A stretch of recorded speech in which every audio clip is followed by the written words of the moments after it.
Ayan, atin na pong sandukin sa ating serving bowl.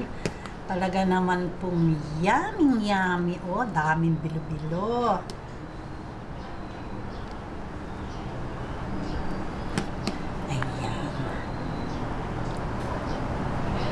Ayan, heto na po ang ating napakasarap na binignit. Gawin nyo na po ito at talaga naman pong yummy at maiibigan po ng ating buong pamilya.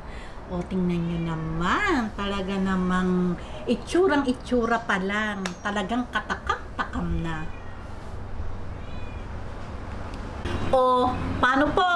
Kung nagustuhan nyo ang video na to, huwag lang kalimutang mag-likes and don't forget to share and subscribe. Babuus!